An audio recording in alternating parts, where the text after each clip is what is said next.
Hi busy bees, how are you all? Hope you are doing well. आप सबकी तैयारी काफ़ी अच्छी चल रही होगी और अब तक आपने कई सारे चैप्टर्स भी प्रिपेयर कर लिए होंगे। आज हम आपकी टेक्स्ट बुक फर्स्ट फ्लाइट का एक और चैप्टर लेने वाले हैं। We are going to revise chapter number 8 from your book first flight and the title of the chapter is the sermon at Benares. So before we start, let's quickly have a summarized story of this chapter। अगर आपको याद हो, जब आपने ये chapter class में पढ़ा होगा तो इस चैप्टर में बेसिकली गौतम बुद्ध के बारे में दिया हुआ है और उनकी टीचिंग्स के बारे में दिया हुआ है। चैप्टर का जो मेन थीम है वो उनका फर्स्ट सरमन जो उन्होंने बनारस में दिया था उस पर बेस्ड है। यहाँ चैप्टर जो है दो पार्ट्स में है।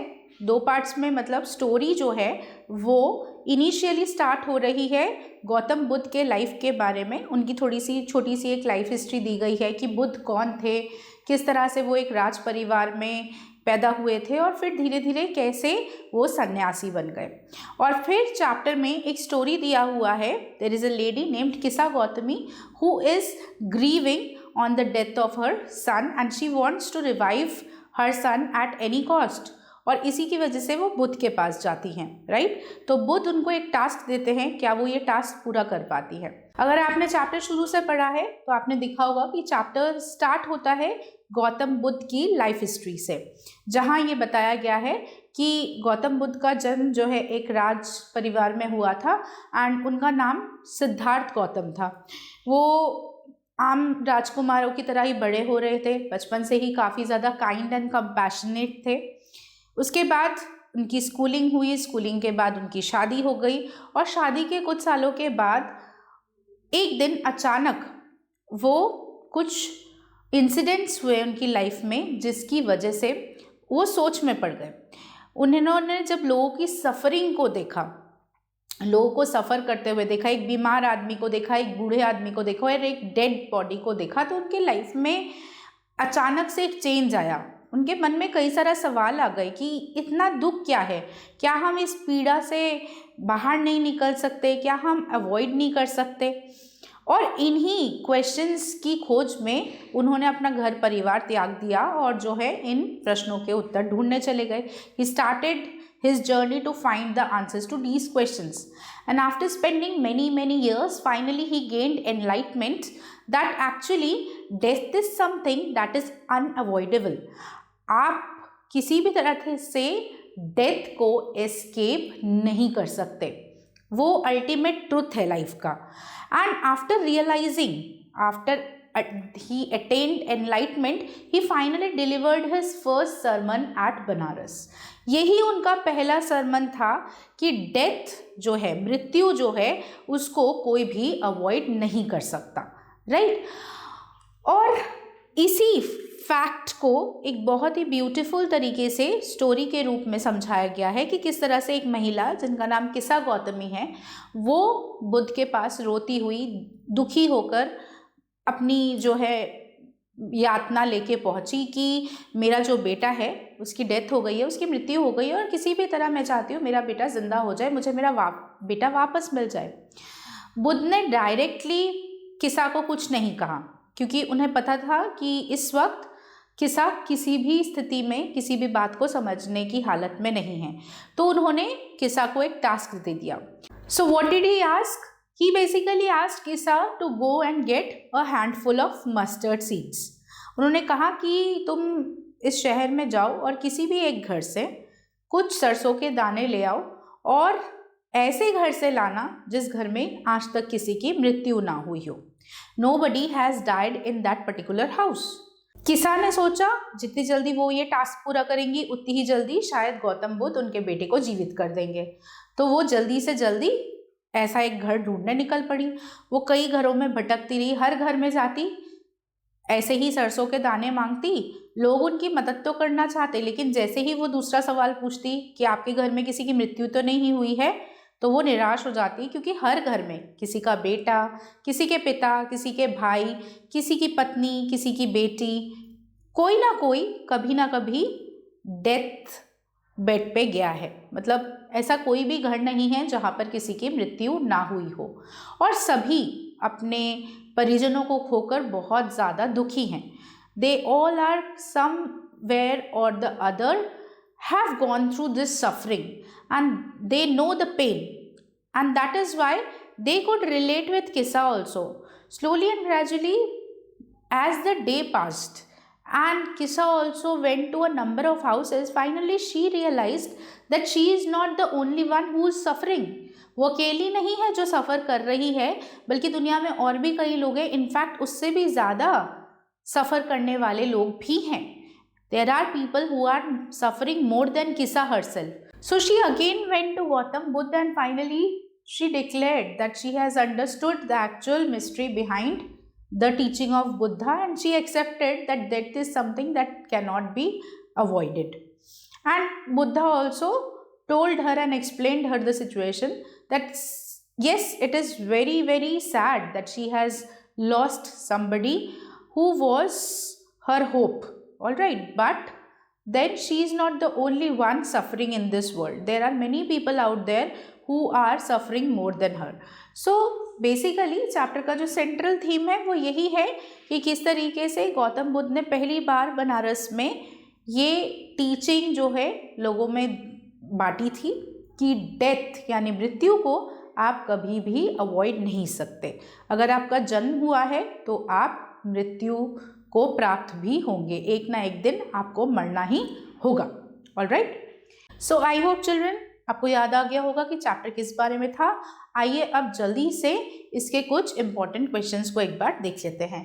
की questions and themes. We will see first of all कि कौन कौन से इंपॉर्टेंट क्वेश्चंस इस चैप्टर में से आ सकते हैं, specially theme based questions. Alright, the mustard seed task. ये टास्क जो है गौतम बुद्ध ने किसको दिया था? किस्सा गौतमी को.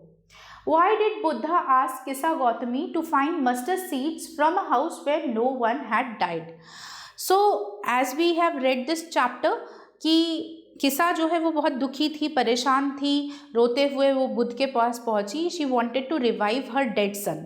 राइट, वो चाहती थी उनका जो मरा हुआ बेटा है वो जिंदा हो जाए, लेकिन ये तो पॉसिबल ही नहीं था. पर वो तो दुख के मारे पागल सी हुई जा रही थी, किसी की कोई बात सुनने को राजी नहीं थी. तो उनको ये रियलाइजेशन करवाने के लिए ही गौतम बुद्ध ने एक टास्क दे दिया कि पहले एक ऐसा घर ढूंढ के आओ जहाँ पर किसी की कभी मृत्यु ना हुई हो, और अगर तुम्हें ऐसा घर मिल जाए तो वहाँ से सरसों के दाने ला देना, मैं तुम्हारे बच्चे को जीवित कर दूंगा. Alright, so basically the purpose was to teach that death touches everyone and everywhere. Nobody can escape this ultimate reality. Alright, so the basic purpose of assigning this task was to teach Kissa about the ultimate reality of death and also to make her realize that she is not the only one who is suffering. There are many people like her who are suffering after losing somebody whom they love. Alright, next, inevitability of death. यानी कि death एक ऐसा reality है जिसको हम escape नहीं कर सकते. How does the story explain that death and suffering are unavoidable. Story में हम ये किस तरह से समझें कि डेथ और किसी भी तरह की सफरिंग जो है हम एस्केप नहीं कर सकते. क्वेश्चन पूछ रहा है कि किस तरह से ये स्टोरी यानी ये कहानी हमें ये सिखाती है कि डेथ और सफरिंग जो है वो अनअवॉइडेबल है, यानी उसको हम अवॉइड ना कर सकते हैं. Buddha compares mortals to breaking pots, falling fruit and says all are subject to death. Story अगर आपने ध्यान से पढ़ा हुआ हो तो आपने चैप्टर में देखा होगा कि गौतम बुद्ध ने कई एग्जाम्पल्स दिए हैं. उन्होंने कंपेयर किया है फलों से और मटकों से.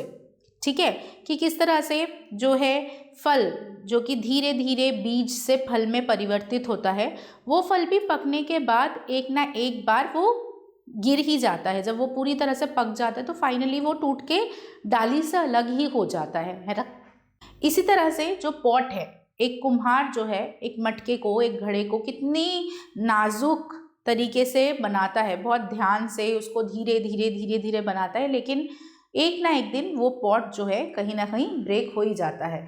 तो इस तरह से कई एग्जाम्पल्स दे के गौतम बुद्ध ने यही समझाया है कि चाहे फिर वो कोई भी हो, मनुष्य हो या कोई वस्तु हो, उसका एक निश्चित अवधि है जब तक वो काम कर रहा है. After his purpose is solved, that particular object or person will ultimately face death. All right, moving further, symbolism. ठीक है, what is the symbolic meaning of the mustard seed and the house untouched by death? Buddha ने किसा गौतमी को क्या कहा था कि किसी ऐसे घर में जहाँ किसी की मृत्यु ना हुई हो वहाँ से सरसों के दाने ले आइए. ठीक है, सो बेसिकली इसका क्या सिंबॉलिज्म है, मतलब ऐसा क्यों? तो इसका सिंबॉलिज्म यही है कि it represents the universal experience of loss, यानी कि इसके थ्रू वो ये समझाने की कोशिश कर रहे हैं कि ये जो लॉस है, अपनों को खोने का दुख है, ये हर किसी ने कभी ना कभी फेस किया ही है. संसार में ऐसा कोई नहीं है जो हमेशा अपने अपनों को संजो कर रख सकता है. Nobody is there who can keep their loved ones with them throughout their life. Some or the other day one has to experience this reality, one has to go through this sadness of losing their loved ones. All right, Buddha's wisdom. How did the Buddha help Kisa Gautami overcome her grief? Now in this particular question you have to basically describe that he did not scold Kisa, he did not even try to explain Kisa about the actual situation. Rather he wanted Kisa to experience the entire thing herself. उन्हें पता चल गया था कि किसा को अगर वो समझाने की कोशिश करेंगे तो किसा ऐसी मानसिक स्थिति में है ही नहीं. She is not having that mental status to understand anything. उनका सैडनेस पीक पर है. अभी अभी उन्होंने अपने बेटे को खोया है और इस वक्त उनके लिए सिर्फ अपना बेटा ही इम्पोर्टेंट है. वो किसी भी हालत में अपने मरे हुए बेटे को जीवित करना चाहती हैं. वो सोचने समझने की जो शक्ति है, जो क्षमता है, उसको पूरी तरह से खो चुकी है. Her rational mind is not working and that is the reason she is behaving in that particular way. So इसीलिए वो चाहते हैं कि किसी भी तरह से वो ये किसा को समझा सके कि किसा अकेली ही नहीं है जो इस दौर से गुजर रही हैं. दुनिया में हर कोई कभी ना कभी इस दौर से गुजरता ज़रूर है. वो चाहते थे कि किसा खुद अपने लॉस को समझे. So when you answer this question you need to write that he had tried to explain Kisa by showing her the reality of life and death, shifting her focus from personal loss to universal truth. उन्होंने ये नहीं कोशिश की कि किसा को ये समझाएं कि तुम अकेली नहीं हो, तुम्हारे साथ ही नहीं हुआ है. उन्होंने सोचा कि क्यों ना किसा को भेजा जाए ताकि वो खुद ही रियलाइज़ करे कि वो अकेली नहीं है. ऐसा ही बाकी सब लोग भी कभी ना कभी फेस करते हैं. ऑलराइट, तो ये उसका पर्सनल लॉस नहीं है, ये बेसिकली अल्टीमेटली यूनिवर्सल ट्रूथ है जिसको हर एक इंसान को कभी ना कभी फेस करना होता है. Then the theme of life's nature.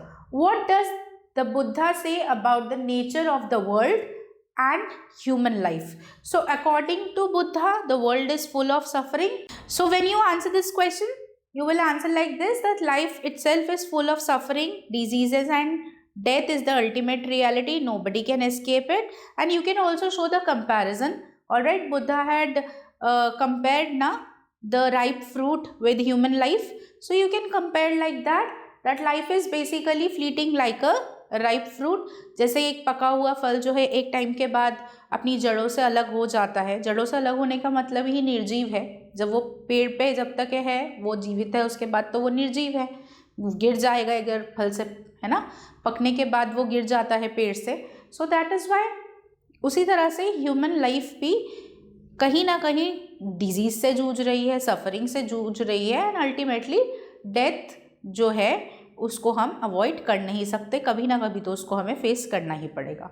तो in this way basically he has explained the concept. The wise versus the foolish. इसके ऊपर अगर हम क्वेश्चन बनाएं तो इस तरह से बन सकता है, how do the wise and the foolish react to death according to the sermon. Buddha ने बहुत अच्छे से अपने सरमन में समझाया है कि there are two different reactions from the wise people and from the foolish people. Usually जो वाइज है वो अंडरस्टैंड कर लेते हैं, they are knowledgeable, they know, they accept the harsh reality of life and they don't grieve. ऐसा नहीं है कि वो दुखी नहीं होते, वो दुखी होते हैं, दुखी होना भी स्वाभाविक है, but they do not keep lingering, that grief is temporary, alright. But the foolish people, they go on lamenting and they keep on adding to their grief. वो क्या करते हैं, वो रोते ही रहते हैं, वो सोचना नहीं चाहते, समझना नहीं चाहते, व्यर्थ की चिंताओं में उलझ जाते हैं, उनका रोना ही ख़त्म नहीं होता, जो कहीं ना कहीं उनके दुख और सफरिंग को और ज़्यादा बढ़ाता है, कम नहीं करता. So basically this is the difference between the foolish people and the wise people. Foolish people वो अपना काम धाम छोड़ के सिर्फ रोते ही रहते हैं और अपने दुख और सफरिंग को और ज़्यादा बढ़ा देते हैं. Whereas wise people, they also express their sadness but to a certain period of time, that is not endlessly. वो कभी ना कभी realize कर जाते हैं कि death was the ultimate reality and death को escape तो हम कर ही नहीं सकते हैं. So they do not go on lamenting, alright. They finally understand and further they stop grieving also. What is the message for today? Like the people who are right now currently living in this world, what is the core message for students in dealing with loss or life's challenges? As a student, you have to also undergo different kinds of challenges, right? हर रोज़ एक नया इम्तिहान सामने आकर खड़ा हो जाता है, तो आपको कैसा करना चाहिए? So basically, you need to accept the reality and not go on lamenting. Instead, you need to focus on peace of mind. If you are at peace, then you can achieve success in the best possible way. But in case your mind is not stable, you cannot even focus on your work. So that is why as a student it is very important that you accept the reality, you work on your strengths and weaknesses, all right. Stop lamenting. पुरानी जो बातें हैं या जो बीत चुका है उसी पे मत कोई टिप्पणी करिए, उसी को पकड़ के मत रहिए, बल्कि आगे बढ़िए, आगे प्रोग्रेस करने की कोशिश करिए और अपने पीस ऑफ माइंड को इंटैक्ट रखने की कोशिश कीजिए वो सभी काम करने से जिससे आपको शांति मिलती हो. Moving further, we come to some example questions. So if you see, certain references have been taken from the text and then the question has been framed. यानी कि टेक्स्ट बुक या चैप्टर में जो आपके कुछ इंपॉर्टेंट कोट्स हैं, कुछ dialogues हैं, उनको पहले ले लिया गया है और उसके बाद उसको या तो एक्सप्लेन करने के लिए कहा है या उसको एक बताने के लिए कहा है कि ऐसा क्यों कहा गया था. तो let's go through some examples. As all earthen vessels made by the potter end in being broken, so is the life of mortals. याद है बुद्ध ने जो ह्यूमन बींग्स हैं उन लोगों का जो लाइफ है उसको राइप फ्रूट्स के साथ और मिट्टी के बर्तनों और घड़ों के साथ कंपेयर किया है. Explain this quote in context of the chapter में यही बताया है ना कि डेथ जो है वो अल्टीमेट रियलिटी है. अगर किसी का जन्म हुआ है तो उसकी मृत्यु भी अनिवार्य है, ये होगा ही होगा.